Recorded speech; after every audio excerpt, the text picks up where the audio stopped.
Os moabitas eram um povo que descendia de Moabe, filho de Ló. Eles eram parentes próximos dos israelitas e até conseguiram conviver com eles amistosamente em alguns períodos da história.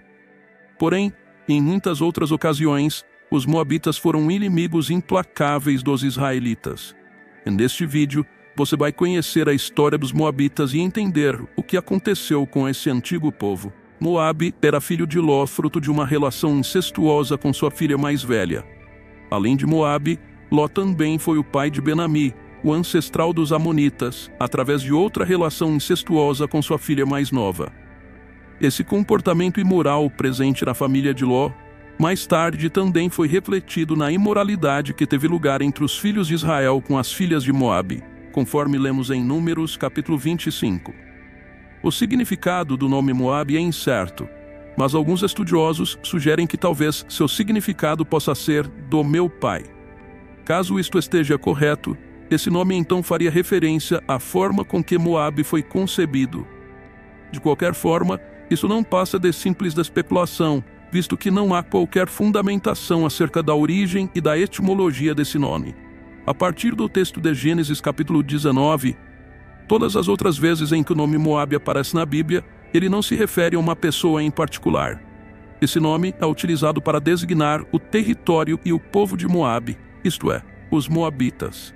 Moabe ficava num planalto a leste do Mar Morto, cerca de 1000 metros acima do nível do mar. A região de Moabe era bem favorável à produção agrícola. Em Moabe eram produzidos especialmente grãos, cereais e uvas. E a criação de ovelhas era outra atividade importante na economia de Moabe. A dimensão da terra de Moabe variou de acordo com o momento histórico-político de seu povo. No geral, a fronteira sul de Moabe encontrava o vale de Zered, e a fronteira norte ia desde o rio Arnon até alcançar em alguns períodos um limite incerto. Muito provavelmente aquela região foi habitada desde muito cedo, e os descendentes de Moabe se estabeleceram ali e se misturaram com o povo local através do casamento. Com o tempo, eles se tornaram o povo dominante daquela região, e por isso seu nome serviu para designar toda a população e o próprio território. Então, Moabe era um reino bem organizado que possuía uma economia estruturada e grandes construções. Além disso, pequenas fortalezas ficavam posicionadas em pontos estratégicos de suas fronteiras. Inclusive, a Bíblia Sagrada menciona várias vilas e cidades moabitas. E o povo moabita durante muito tempo experimentou certa prosperidade. Eles conseguiram se espalhar pelo Planalto e ainda conquistar vários povos, expandindo-se ao norte. E na Bíblia, os moabitas também aparecem em íntima associação com os amonitas, seus parentes mais próximos. E quando ocorreu o êxodo do povo de Israel do Egito, os moabitas já eram designados como um povo poderoso, conforme nós lemos em Êxodo capítulo 15 e versículo 15. A religião dos moabitas se assemelhava ao paganismo cananeu.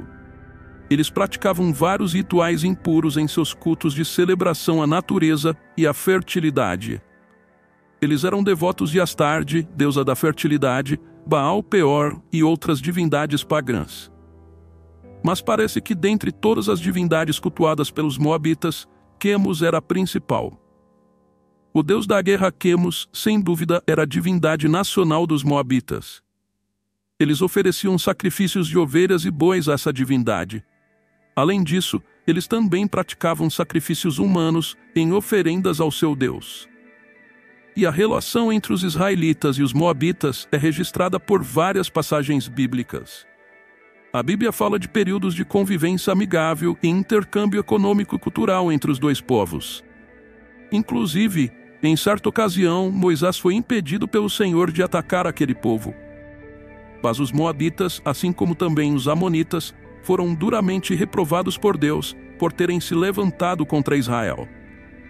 Eles não foram hospitaleiros com os israelitas quando eles saíram do Egito. Além disso, Balaque, o rei moabita, ainda contratou o falso profeta Balaão para amaldiçoar o povo de Israel. E quando os israelitas acamparam nas planícies de Moabe antes de atravessarem o Jordão, eles se envolveram de forma imoral com as mulheres moabitas e midianitas e participaram de sua idolatria. Por tudo isso, foi ordenado que eles fossem excluídos da congregação de Israel.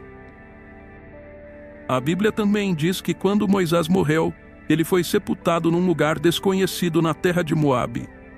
E depois de Josué, no período dos juízes de Israel, Deus permitiu que os moabitas oprimissem os israelitas por causa de sua desobediência. Essa opressão moabita durou 18 anos, sob o governo do rei Eglon, até que Deus levantou Eude, um homem canhoto, para livrar o seu povo. Foi também durante o período dos juízes que Elimeleque e Noemi migraram com sua família para Moabe, e então seus filhos se casaram com mulheres moabitas, Orfã e Ruth. Quando Elimeleque e seus filhos morreram, Noemi e a moabita Ruth partiram para Belém. Pela fé, a moabita Ruth foi contada na tribo de Judá. Isso porque Ruth acabou se casando com Boaz e se tornou ancestral do rei Davi e, consequentemente, do próprio Senhor Jesus Cristo. Já durante a monarquia em Israel, Saul guerreou e derrotou os moabitas em suas campanhas militares. E quando Davi precisou viver como fugitivo, ele enviou seus pais para Moabe. Depois, o próprio rei Davi também subjugou os moabitas. E quando o reino de Israel se dividiu após a morte de Salomão, os moabitas conseguiram conquistar sua independência. Mas pouco depois, durante o reinado de Onri, pai de Acabe, Moabe foi novamente subjugada por Israel. Porém, depois da morte do rei Acabe, mais uma vez os moabitas se revoltaram e conseguiram se libertar do jugo de Israel. Mas pouco depois, o rei Jorão de Israel, o rei Josafá de Judá e o rei de Edom formaram uma coalizão para atacar os moabitas. Porém, o ato perverso do rei moabita que sacrificou o próprio filho fez com que a ofensiva fosse abortada. Mais tarde, foi a vez dos moabitas, amonitas e edomitas formarem uma confederação para atacar Judá.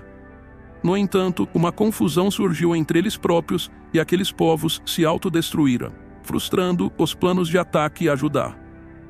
O reino de Israel também sofreu muitas vezes com a ação de saqueadores moabitas, como no fim dos dias do profeta Eliseu.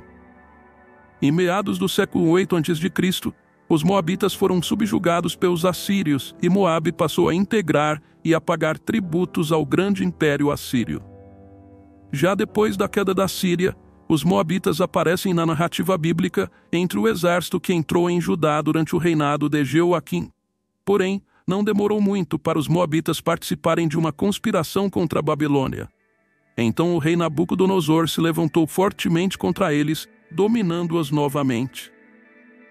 Mas mesmo depois que o Império Babilônico caiu, os moabitas continuaram subordinados aos persas. E no período pós-exílico, os moabitas ainda são citados como uma raça em fontes históricas, mas aos poucos eles foram se misturando e sendo completamente assimilados por grupos árabes. E tudo o que ocorreu contra Moabe, até sua completa destruição, foi anunciado pelos profetas do Senhor.